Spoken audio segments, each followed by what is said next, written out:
Hey y'all, it's Sonia. And one thing that is so interesting is that January 12th, which is today, is known as Quitter's Day.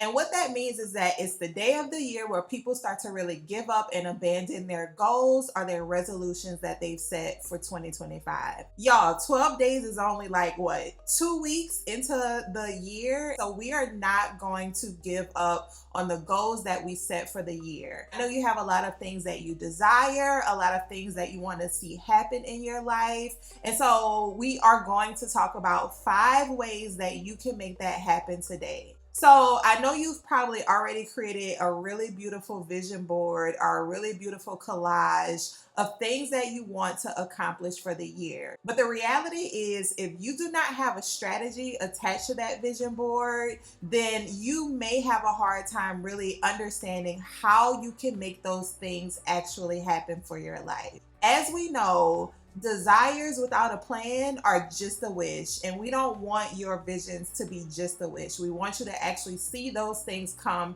into fruition. So today I'm going to give you 5 key steps to help your vision board become reality so that you can make sustainable progress and steps towards making all of those visions and goals a reality in your life. Let me give you a little background about myself. So I've been a strategy consultant for the past 7 years. I own a consulting firm named S. Daniels Consulting. Prior to starting my business, I worked in a lot of operations focused roles. And what that meant for me in my career was that companies would always bring me in when they needed to really turn their vision into a reality. And because of that, I spend a lot of my time building frameworks for organizations and building strategy for organizations.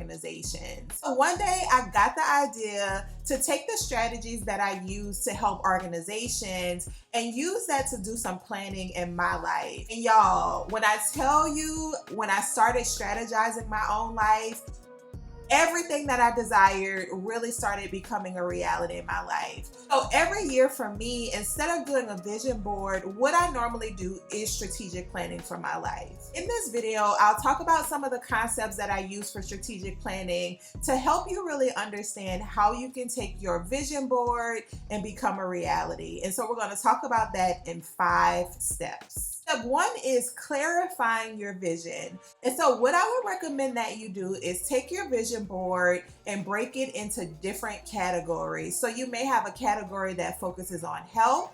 You may have a category that focuses on finances. You may have a category that focuses on career, maybe one for travel, maybe one for relationships, and really be able to take different goals from your vision board and put them into categories. So what I recommend you do is, once you put those goals into different categories, pick 1 or 2 of those goals to be your area of focus for the next 90 days. Because the reality is, short-term focus makes long-term success feel more achievable. Next, step 2, what we're going to do is use the SMART goal framework to be able to really plan out your goals in a way that's detail-oriented and practical for your life. If you're not familiar with the SMART goal framework, it's a framework that we utilize a lot in our strategy planning for organizations. And you can use this framework in your personal life as well when you set goals to really help those goals feel more feasible. It's also really helpful in your personal life as well if you have goals that you really want to put a plan around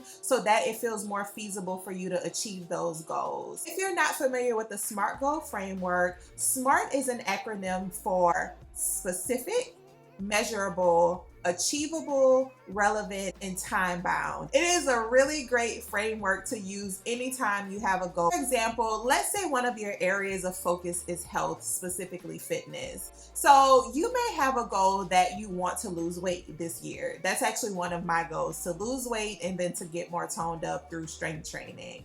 So what that might look like is that on your vision board, you may just have a picture of someone working out, or maybe you've written out the word workout more or fitness.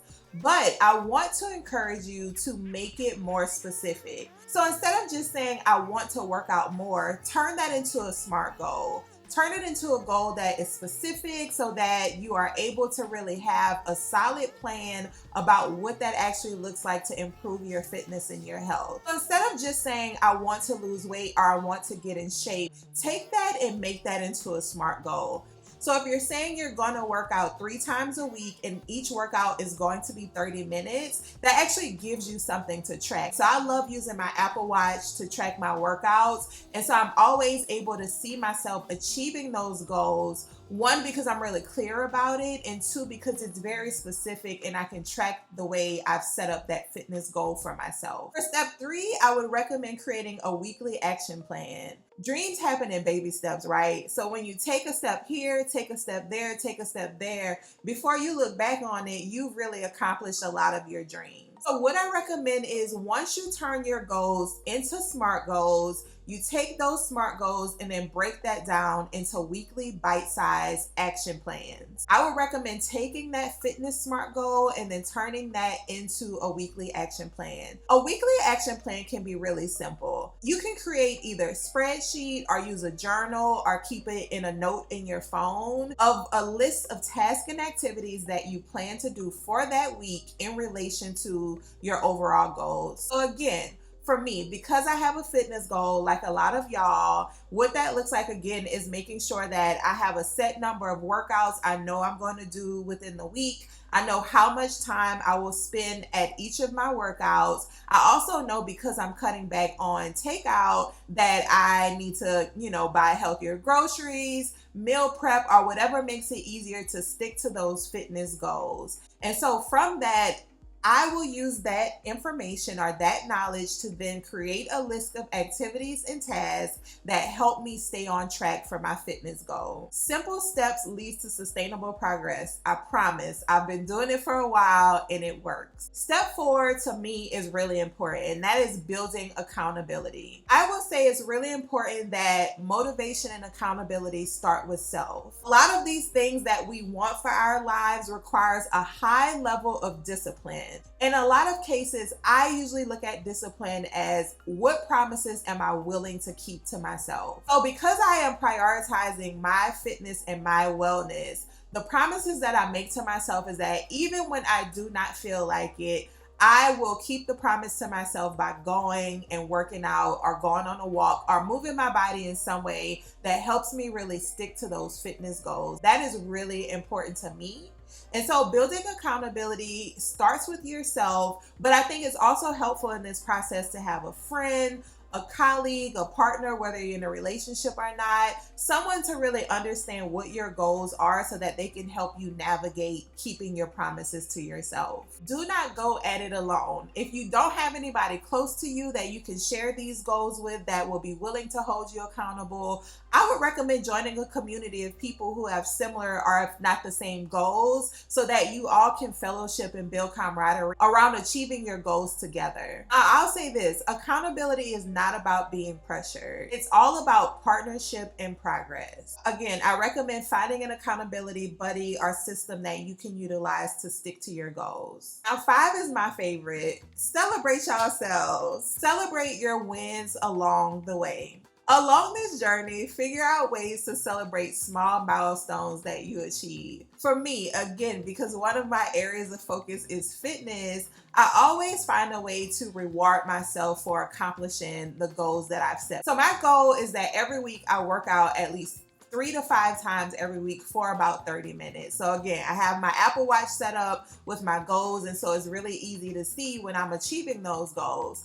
But in addition to that, I also decide that when I meet my goals or achieve my goals, I treat myself. These can be really small treats, y'all. For me, in most cases, it's going to get an acai bowl or a smoothie because those are things that I really enjoy, but those are things that I don't necessarily eat on a daily basis. For me, it still fits within my fitness goal. It's something that's fairly healthy. I can kind of cure my sweet tooth, but then I get to reward myself for sticking to my fitness goals. So I would recommend figuring out what works for you to help you feel celebrated when you achieve your small goals along the way to your bigger goals. Listen, progress is progress, whether big or small, and it's important that you acknowledge yourself. A Quitter's Day may be a thing, but you are not a quitter. You're super capable and you are a doer. By adding strategy to your vision board, you're creating a roadmap to success that is not only inspiring but also achievable. Let's make this year the year that your